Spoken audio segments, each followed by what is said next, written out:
اللهم صل على محمد وعلى آل محمد كما صليت على إبراهيم وعلى آل إبراهيم إنك حميد مجيد اللهم بارك على محمد وعلى آل محمد كما باركت على إبراهيم وعلى آل إبراهيم إنك حميد مجيد بارك الله لنا ولكم في القرآن العظيم ونفعنا وإياكم بالآيات والذكر الحكيم صدق الله مولانا العظيم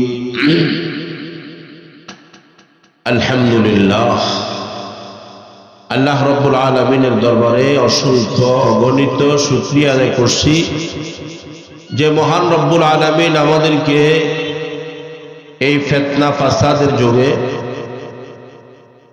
ইসলামের বিদায়ের মুহূর্তে পৃথিবীর এই স্থানে আল্লাহ এবং রাসূল করিম সাল্লাল্লাহু আলাইহি ওয়াসাল্লামের মহামূল্যবান বাণী সমূহ থেকে কিছু বাণী কিছু আলোচনা উলামায়ে কেরামের মুখে শোনার জন্য এই এলাকাবাসী যে মাহফিলের আয়োজন করেছেন আজিজিয়া নুরানি মাদ্রাসার পক্ষ থেকে এই মাহফিলে আল্লাহ পাক আমাদেরকে আসার বসার তৌফিক দান করেছেন। সকলে শুকরিয়াতে পড়ি আলহামদুলিল্লাহ।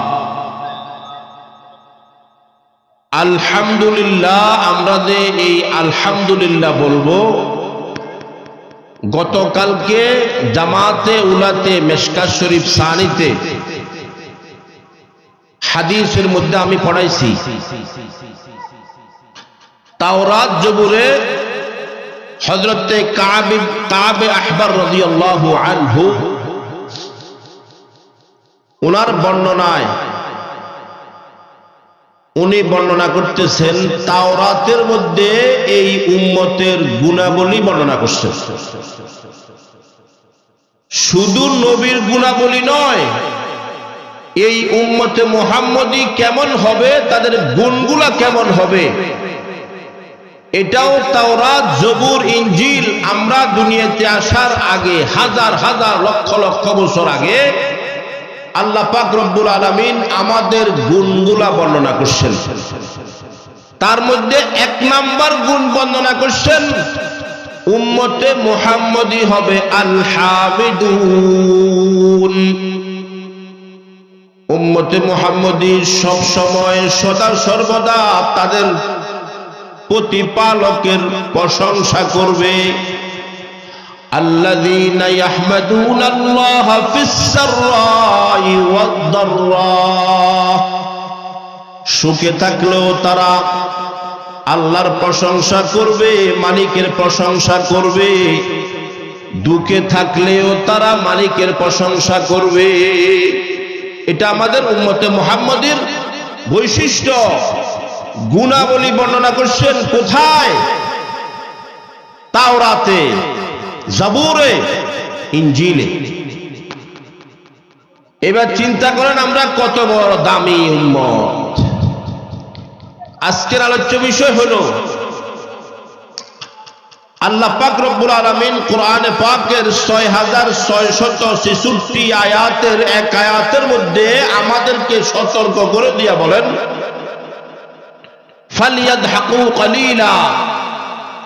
ও আমার বান্দা বান্দিরা, তোমরা কম হাসো, ওয়ালিয়াবকু কাসীরা, আর বেশি পরিমাণে কাঁদো। আজকে আমাদের আলোচ্য বিষয় হলো এটা, বেশি পরিমাণে কাঁদা আর কম পরিমাণে হাসা। এই নির্দেশ কার? আল্লাহর। আমাদেরকে যিনি দুনিয়াতে পাঠাইছেন ওনার নির্দেশ। বর্তমান সমাজে আমাদের অবস্থা কি? আমাদের ঘরগুলোতে আমাদের বাড়িতে, আমাদের সমাজে, আমাদের মেল মজলিসে, আমাদের কাজ কারবারে, আমাদের প্রত্যেকটা সেক্টরে হাসি বেশি না কান্না বেশি? কথা বলেন, হাসি বেশি না কান্না বেশি? আর এখন তো হাসি আর কোথাও লাগে না, এক জায়গায় একজনও হাসতে পারে। এক সময় ছিল নিজে নিজে হাসলে এটা পাগল বলতো, এটা পাগলটা নিজে নিজে হাসে। এখন নিজে নিজে হাসার সিস্টেমও আসি গেছে আমাদের সমাজে। কেমনে? মোবাইল ফেসবুকে দেখে আর হাসে। কি যে সুসংবাদ পায়, কোন সুসংবাদ তার কাছে আসে আল্লাহ জানে, নিজে নিজে হাসে।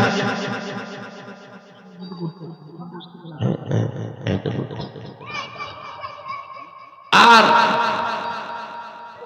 মোবাইলের মধ্যে হাসাটা, এটা আপনারা আন্দাজ করেন, আইডিয়া করেন, এটা কি গুনার হাসি হয় নাকি জান্নাতের সুসংবাদ প্রাপ্ত হওয়ার হাসি? গুনার হাসি। আমরা যারা এখনো রাস্তায় ঘাটে দাঁড়িয়ে আছি, রোডের মধ্যে বসে রয়েছি, মাসলা শুনিলেন, মসজিদে যদি পাঞ্জেগানা মসজিদে নামাজ পড়ে, এখানে ওলামায়ে কেরাম আছেন, আশেপাশে ওলামায়ে কেরাম আছেন, মাসআলা হইল পাঞ্জেগানা মসজিদের মধ্যে যদি কেউ নামাজ পড়ে 25 রাকাতের সওয়াব, আর জুমা মসজিদের মধ্যে নামাজ পড়লে 1 রাকাতে 500 রাকাতের সওয়াব। হেরাম শরীফের মধ্যে নামাজ কেউ যদি পড়ে 1 রাকাত পড়লে 1 লক্ষ রাকাতের সওয়াব। মসজিদে নববীর মধ্যে কেউ নামাজ পড়লে 1 রাকাত নামাজ পড়লে 50,000 রাকাত নামাজের সওয়াব। বাইতুল মুকাদ্দাসের মধ্যে কেউ নামাজ পড়লে 1 রাকাত নামাজ পড়লে 25,000 রাকাত নামাজের সওয়াব। আচ্ছা, এই সওয়াবগুলো পাওয়ার জন্য হেরমের এরিয়া যেটা, এটার মধ্যে যাওয়া লাগবে নি? কথা বলিয়েন, মাঠে যারা আছেন কেউ কথা বলিয়েন না, বাহিরে যারা আছে এরা কথাগুলো শুনি আসক, আপনারা কথা বলবেন।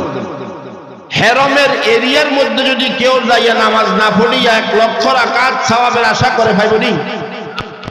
মসজিদে নববীর এরিয়ার মধ্যে যাইয়া নামাজ আদায় না করলে যদি 50,000 রাকাত নামাজের সওয়াবের আশা করে পাইবনি? হয়তো না।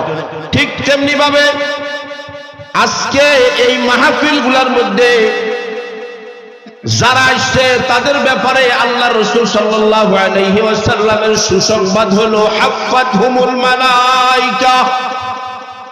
মাহফিলের এরিয়ার চতুর্পাশে যে প্যান্ডেল করা হয়েছে, প্যান্ডেলের চতুর্পাশে ফেরেশতারা বেষ্টন করিয়া রাখে।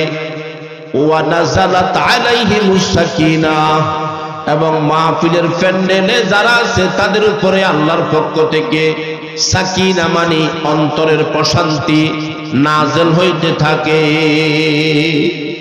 ওয়া গাফারাল্লাহ, আল্লাহ তাদেরকে মাফ করে দেয়।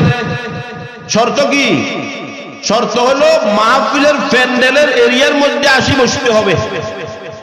এখন আপনি যদি পুরুষ হইয়া মাহফিলের প্যান্ডেলের মধ্যে না আসি, রাস্তাঘাটে বসি গল্প গুজব করেন, চায়ের দোকানে বসি গল্প গুজব করেন যে আমি মাহফিলের সওয়াব পাবো, এটা ওই মন্দার গাছ লইয়া আম খাওয়ার আশা যেমন, এরকম আশার মতো আর কি। আপনি চায়ের দোকানে বসে রয়েছেন, বলতেছেন আমি তো আওয়াজ শুনতেছি না, এত সুযোগ সুবিধা আপনার মন গড়া সওয়াব আল্লাহ দিবে না। আল্লাহর মন গড়া, আল্লাহ পাক যাকে মনোনীত যেভাবে করেন ওইভাবে সওয়াব দিবেন, ওইভাবে নেক দিবেন। আমাদের মন গড়া হবে না, আল্লাহর মন গড়া। লা হাওলা আনিল মাসিয়াহ ওয়ালা কুওয়াতা আলা তাআহ। এজন্য বিশেষভাবে বিনীত অনুরোধ করছি, যারা রাস্তায় ঘাটে এখনো বসে রয়েছেন, রোডে ঘাটে, চায়ের দোকানে, বাড়িতে বসে রয়েছেন এখনো, আমরা সবাই মাহফিলের সৌন্দর্য আল্লাহ পাকের মোহাব্বতে, কোরআনের মোহাব্বতে মাহফিলের প্যান্ডেলে আসে যাই, ইনশাআল্লাহ এই মাহফিল হয়তো আমার নাজাতের উসিলাও হইতে পারে। সারা জীবন কোনো ইবাদত কবুল হয় নাই, আজকের মাহফিলটা যদি কবুল হয়ে যায়, এই এলাকাবাসী সকলের জন্য আল্লাহ পাক যদি মাফের ঘোষণা দিয়ে দেয়, আল্লাহকে কেউ চার্জ করার মতো সুযোগ আসেনি? না, সুযোগ নাই তো। আল্লাহ পাক যদি সারা পৃথিবীর সমস্ত গুনাহগার জাহান্নামীদেরকে মাফ করে দেয়, কেউ কোথা আল্লাহকে চার্জ করার ক্ষমতা আসেনি? আল্লাহ এত গুনাহগারদেরকে কেন মাফ করলেন, জাহান্নাম তো খালি থাকবো, এরকম কথা বলার কারো অধিকার আসেনি? নাই। মা আকীদা ঠিক করেন। ওয়ালাম ইয়াকুল লাহু কুফুয়ান আহাদ, লাম ইয়ালিদ ওয়ালাম ইউলাদ, আল্লাহুস সামাদ। আল্লাহ বেনিয়াজ, আল্লাহ কারো মুখাফিক কি নয়, সকলে আল্লাহর মুখাফিক। আমরা সকলে কি আল্লাহর মুখাফিক? আল্লাহ কারো মুখাফিক কি নয়। দুনিয়াতে যত মানুষ আছে, সমস্ত মানুষ, সমস্ত জিন, এমন কি কোরআনে পাকের মধ্যে আল্লাহ বলেন, ওয়াইন মিন শাইইন ইল্লা ইউসাব্বিহু বিহামদিহি ওয়ালাকিন লা তাফকাহুনা তাসবিহাহুম। ও দুনিয়ার মানুষরা, তোমরা শুনিয়া রাখো, জানিয়া রাখো, আমি আল্লাহর ঘোষণা কি, ওয়াইন মিন শাইইন ইল্লা ইউসাব্বিহু বিহামদিহি, পৃথিবীতে আমি যত গাছপালা, তরুলতা, জি রূহ গায়রে জি রূহ, রূহওয়ালা জীব এবং রূহবিহীন জীব, যাদের রূহ দিয়া সৃষ্টি করেছি তাদেরকে বলা হয় জি রূহ, আর যাদেরকে রূহ দি নাই এদেরকে বলা হয় কোরআনের ভাষায়, হাদিসের ভাষায়, কিতাবের ভাষায় গায়রে জি রূহ, জামাদাত। এদের কোনো রূহ নাই। এত যত জিনিস আমি দুনিয়াতে সৃষ্টি করছি, ইল্লা ইউসাব্বিহু বিহামদিহি, সকলে আমি আল্লাহর তাসবিহ পড়ে, আমি আল্লাহর পবিত্রতা বর্ণনা করে, আমি আল্লাহর প্রশংসা করে, আমি আল্লাহর সিজদা করে। আল্লাহু আকবার। ওয়ালাকিন লা তাফকাহুনা তাসবিহাহুম, আল্লাহ বলেন, বান্দারে তোমরা তাদের তাসবিহ পড়ার আওয়াজ তোমাদের কানে আসে না, তোমরা বুঝো না।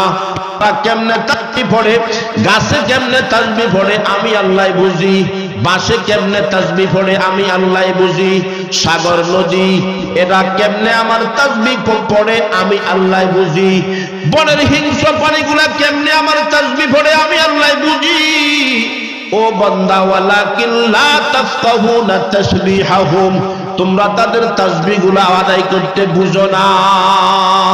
এজন্য সারা পৃথিবীর সমস্ত মানুষ সকলে মিলে যদি একসাথে হইয়া মিছিল করে, আল্লাহকে মানি না, আল্লাহর ইবাদত করব না, নাউজুবিল্লাহ, আল্লাহর কোনো ক্ষতি হয়নি।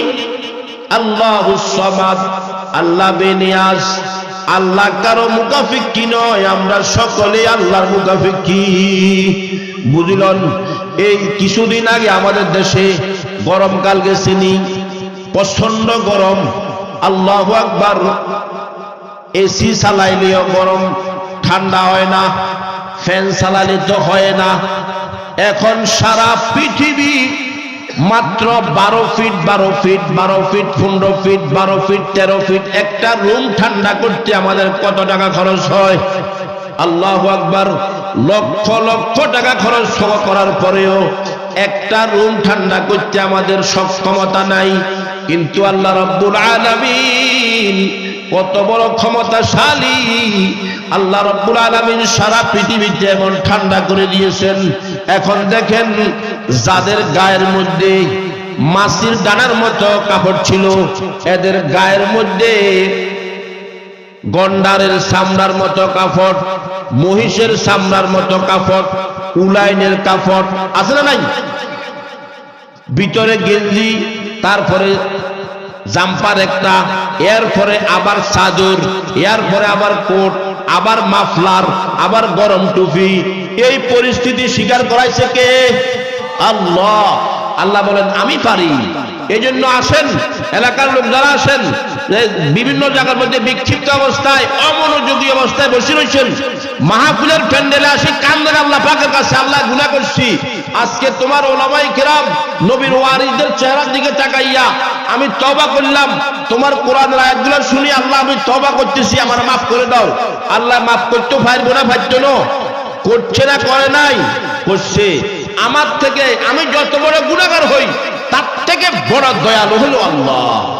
বান্দা যত বড়ই গুনাহগার হোক তার থেকে বড় দয়ালু কে? আল্লাহ। হাজ্জাজ ইবনে ইউসুফ নাম শুনছেন নি? অনেক সাহাবাই কিরামকে হত্যা করছেন। কোন কোন রিওয়ায়েতে আছে 12 জন সাহাবীকে হাজ্জাজ ইবনে ইউসুফ, যারা নবীর সাহাবী, যারা দুনিয়ায় থাকতে নবীর চেহারা দেখার কারণে জান্নাত তাদের জন্য ওয়াজিব হয়ে গেছে, এরকম নবীর সাহাবী 12 জন সাহাবীকে হাজ্জাজ ইবনে ইউসুফ হত্যা করছেন। বহুত বড় জালেম এই উম্মতের মধ্যে, এর সাথে অত্যাচারী আর আসবে না। কোরআনে পাকের আমরা যে এখন কোরআন ভাগ পড়ি না, এটার জের জবর লাগাইছে হাজ্জাজ ইবনে ইউসুফ। এই হাজ্জাজ ইবনে ইউসুফ যখন ইন্তেকাল করতেছে, বড় আলেম ছিল, জালেম ছিল, ইন্তেকালের সময় আল্লাহকে ডাক দিয়ে বলেন, বারে এলাহি, আমার চাইতে অত্যাচারী, আমার চাইতে অপরাধী, আমার চাইতে জুলুমকারী, আমার চাইতে জালেম দুনিয়াতে আর কেউ নাই। এটা আমি হাজ্জাজ ইবনে ইউসুফ 100% বিশ্বাস করি, স্বীকার করি। ও মাবুদ, তোমার চাইতে বড় রহমান আর দয়ালু তো কেউ নাই। ও আল্লাহ, ও আমার মালিক, তুমি যদি আমি সবচাইতে বড় অত্যাচারীকে ক্ষমা করে দাও, তাহলে তুমি যে সবচাইতে বড় দয়ালু এর প্রমাণ হবে, না হলে কেমনে প্রমাণ হবে তুমি যে সবচাইতে বড় দয়ালু? ওলামায়ে কেরাম বলেন, এই কথার কারণে হয়তো আল্লাহ রাব্বুল আলামিন হাজ্জাজ ইবনে ইউসুফকেও মাফ করে দিতে পারে।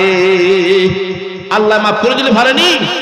এই জন্য মা বোন যারা আছেন, ঘরের মধ্যে যারা পুরুষেরা আছে, আমার ভাইরা, সকলকে ঘর থেকে বুঝাই শুনাই, দুনিয়ার কামে যেভাবে পাঠাই দেন, বিভিন্ন কাজে বুঝাই তাকিদ দিয়া এই মাহফিলে আজকে ঘরের থেকে আমাদের পুরুষ ভাইদেরকে আপনারা পাঠাই দেন, ছেলেদেরকে পাঠাই দেন, জামাতাদেরকে পাঠাই দেন, সকলকে মাহফিলে পাঠাই দেন। আল্লাহ পাক আমাদেরকে আমল করার তৌফিক দান করুক। তো যে কথা বলতেছিলাম, আমাদের সমাজে আজকে হাসির অবস্থান বেশি না কান্নার অবস্থান বেশি? কান্নার অবস্থান কম, একবারে কম।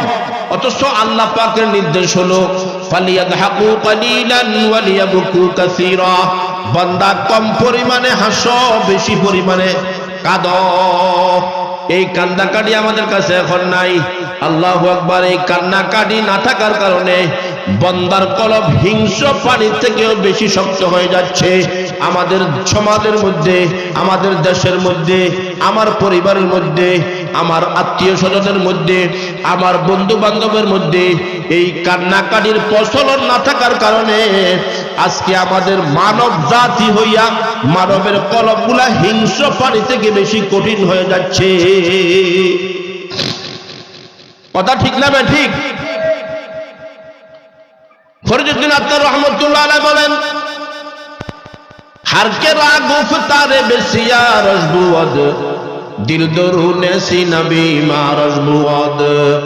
যারা কথাবার্তা বেশি বলবে, হাসি ঠাট্টা বেশি করবে, তাদের কলবের মধ্যে একটা অসুস্থতা দেখা দিবে, কলবের মধ্যে রোগে দেখা দিবে।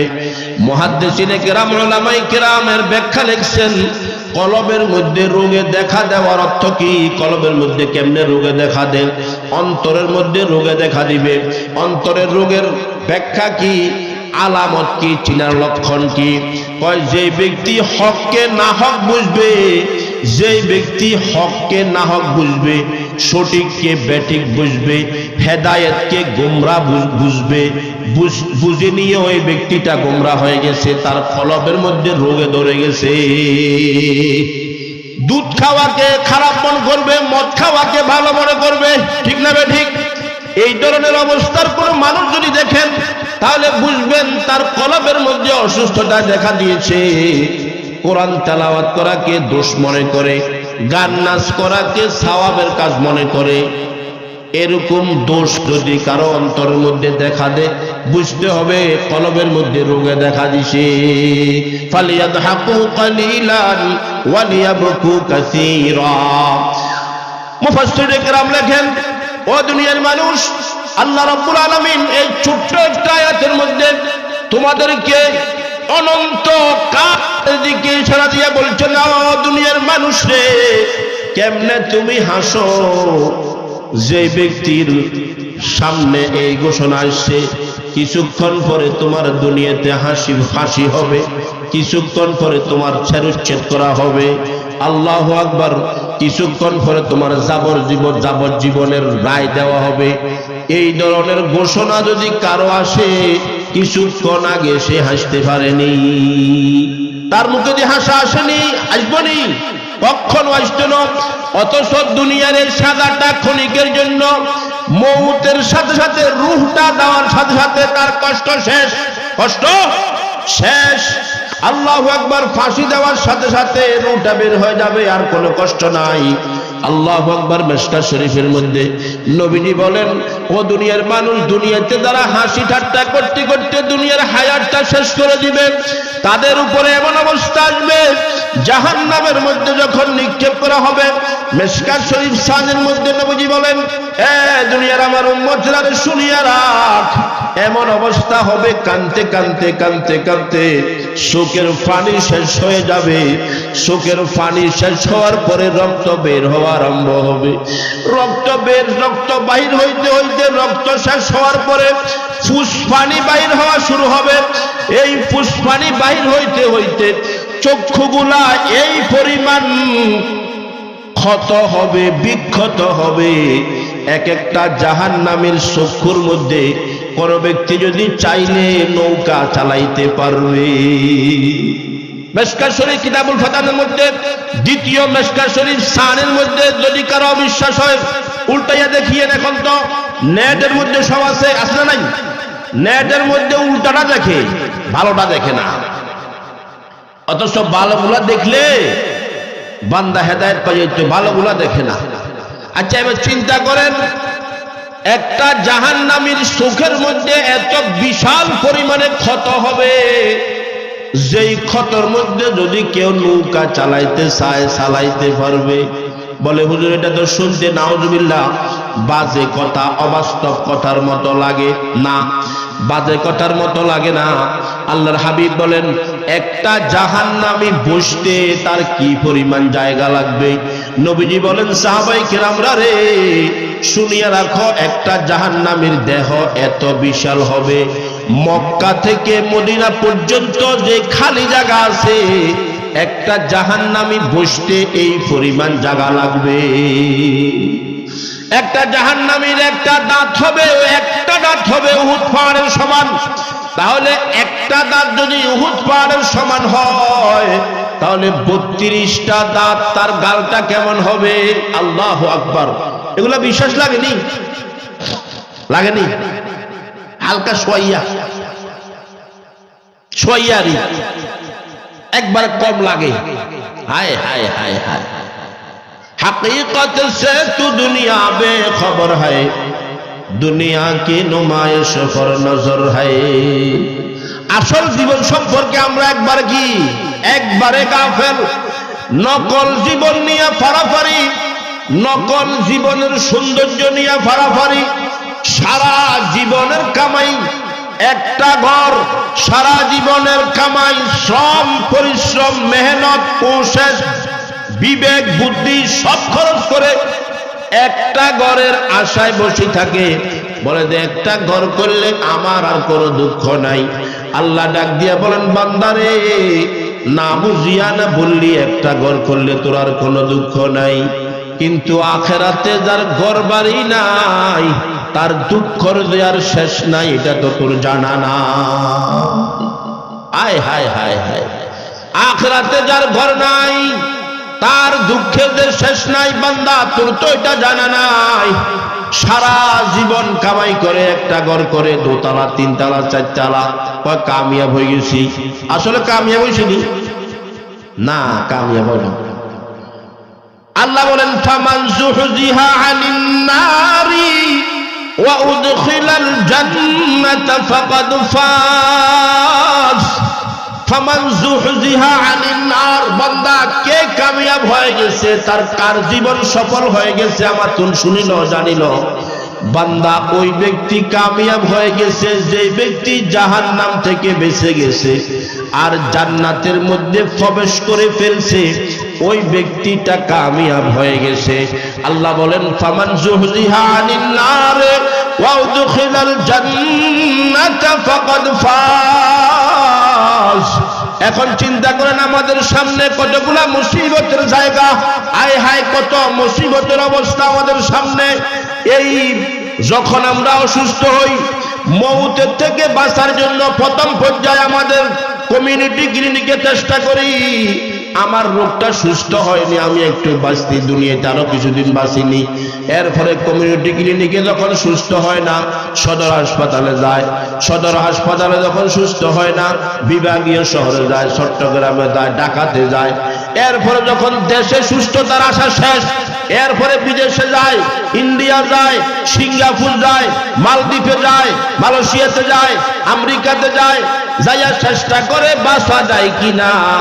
কারণ হলো মরে গেলে এর থেকে দুঃখ আর কিছু নাই। সব চেষ্টা করার পরে মওত আসেনি, আসেনি।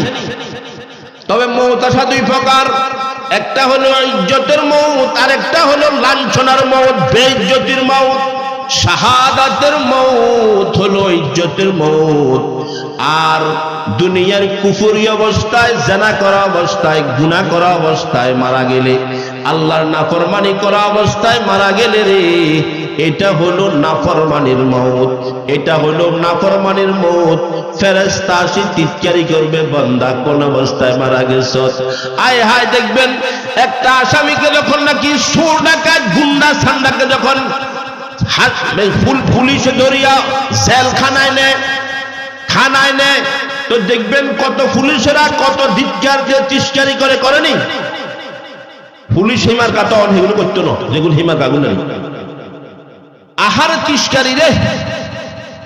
ঠিক তেমনি ভাবে একটা মানুষ যখন জাহান্নামী হইয়া জাহান্নামে যাবে, মওত মৃত্যুবরণ করবে, ইমামে গাজ্জালী রহমতুল্লাহ আলাইহি মরণের আগে ও হাসরের পরে কিতাবের মধ্যে ইমামে গাজ্জালী রহমতুল্লাহ আলাইহি লিখছেন, একটা মানুষ ইন্তেকালের পরে যখন নেককার হয় তখন ফেরেশতা, জান্নাতের ফেরেশতারা আসে জান্নাতের পোশাক নিয়ে তাকে রূহকে ইল্লিয়িনে নেওয়ার জন্য। আর যখন বদকার মারা যায়, গুনাহগার মারা যায়, জানাকার মারা যায়, সুদী ঘুষখোর বেনামাজি বেরুজদারি মারা যায়, তখন জাহান্নামের ফেরেশতারা বস্তা সালার বস্তা সাড়াই নিয়ে আসে, টানিয়া টানিয়া হেস্তাইয়া হেস্তাইয়া সিজ্জিনে তার রূহকে নিক্ষেপ করে। সিজ্জিন এটা কোথায় খুঁজে পারবেননি? আল্লাহু আকবার। আল্লাহর হাবিব রাহমাতুল্লিল আলামিন হাদিসে পাকের মধ্যে ইরশাদ করেন, ও দুনিয়ার মানুষেরা রে, ও আমার উম্মতেরা রে, জানোনি জাহান্নাম কত নিচে? কয় একটা দুনিয়ার থেকে একটা পাথর যদি নিচের দিকে নিক্ষেপ করা হয়, 70 বছর পর্যন্ত যাওয়ার পরেও জাহান্নামের তলদেশ পাবে না। এত নিচে জাহান্নাম। সাধারণত একটা গর্তের মধ্যে গত কিছুদিন আগে 50 ফিট 60 ফিট গর্তের মধ্যে আমরা যদি কেউ পড়ে যাই, আমাদের বাচ্চাগুলো আল্লাহ না করুক যদি কেউ পড়ে যায় বিপদে, তাহলে সারা দুনিয়া সারা বাংলাদেশের মধ্যে আলোড়ন সৃষ্টি হয়ে যায়। অমুক জায়গায় ছোট বাচ্চা একটা গর্তের মধ্যে পড়ে গেছে, অমুক জায়গায় বয়স্ক মানুষ একটা গর্তের মধ্যে পড়ে গেছে। আর জাহান্নামের গর্ত তাদের কত বড়! আল্লাহু আকবার। 70 বছর যাওয়ার পরেও জাহান্নামের তলদেশ পাবে না। हकीकत से तू दुनिया बेखबर है, दुनिया की नुमाइश पर नजर है। मौतेर कष्टटा केमन? আল্লাহু আকবার। মৌতের কষ্ট কেমন?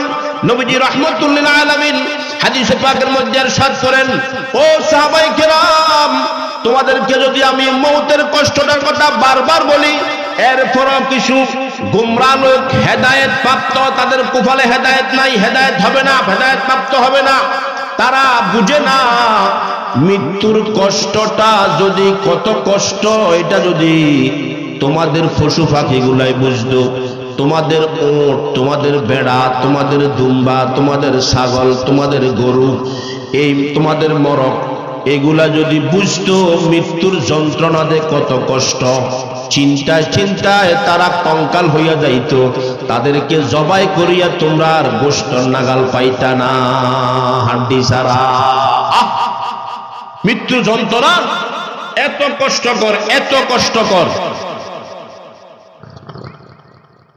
এই মৃত্যু যন্ত্রণাকে আমরা সামনে রাখিয়া বাহা কি খুশি, নিজে নিজে হাসে, মোবাইল চালায়। আমি দেখলে এদেরকে দেখলে আমার একটু অন্তরাই আল্লাহ কি সংবাদ দেফার, কি সুসংবাদ দিছে, কোন গ্রামে তুন দিছে, কোন জেলা তুন দিছে, কোন উপজেলা তুন দিছে এই সুসংবাদ, এমনি খলখলা আসে মোবাইল ছাই ছাই। হায় হায়, এত লম্বা মুসিবত আমার সামনে, মৌতের মতো কষ্ট।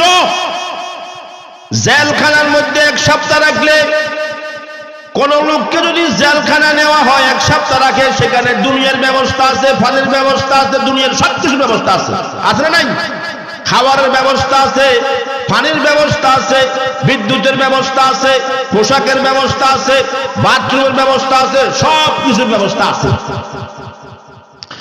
এরপরও একটা মানুষকে যখন জেলে নিয়ে যায়, তার পুরা পরিবার থেকে আত্মীয় স্বজন সকলে দিশাহারা হয়ে যায়। আহারে আমার অমুকটা আমার শ্বশুরের জেলে লইয়ে গেছে, আমার ভাইরে জেলে লই গেছে, আমার ভাইয়ারে জেলে লই গেছে, আমার খালতো ভাইরে জেলে লই গেছে, আমার ফুফুরে জেলে নিয়ে গেছে। চিন্তার মধ্যে পড়েনি? আহা, কিন্তু কবর দে কত বড় জেলখানা, কবর দে কত বড় জেলখানা। প্রত্যেক দিন কবরে ডাক দিয়া বলে, আনা বাইতুল ওয়াহাদাতে, আমি একা একির ঘর, চিন্তা ভাবনা করি, আমল করি, আমার ভিতরে আসিস। আনা বাইতুল ওয়াহাদাতে, একা একির ঘর, এখানে আর কেউ যাবে না, যাবে না রে। বাড়ি গাড়ি সুন্দর নারী, যাইতে হবে সবই সারি, বাড়ি গাড়ি সুন্দর নারী, যাইতে হবে সবে সারি। তখন তোমার সাথে যাবে আল্লাহর কোরআন, তখন তোমার সাথে যাবে আল্লাহর কোরআন। কে যাইব আমার সাথে? কে যাবে কবরে? আমি যদি কোরআনের উপর আমল করি, কোরআনটা আমার বন্ধু হিসাবে কবরে যাবো, যাইবনি? যাইব। প্রমাণ কি? قال النبي صلى الله عليه وسلم إذا وضع الميت في قبره جاء القرآن عند رأسه والصلاة عن يمينه والصيام عن شماله وسائر الحسنات عند رجليه أو كما قال النبي عليه الصلاة والسلام। নবীজি বলেন, যখন কোনো মানুষকে কবরে দাফন করা হয়, তখন তার কবরের ভিতরে যা আল কোরআন ইনদা রাসিহি, কোরআনটা তার মাথার পাশে আসি দাঁড়াইয়া যায়। তাহলে আমার বন্ধু কে হবে? কোরআন। যেই কোরআনের মাহফিলে আজকে আসছি, যেই কোরআনের মারকাজ আদিলিয়া নুরানি মাদ্রাসা, ওই মাদ্রাসারে মোহাব্বত করি যারা মাহফিলে আসছি, আর কোনো মোহাব্বত আসেনি না।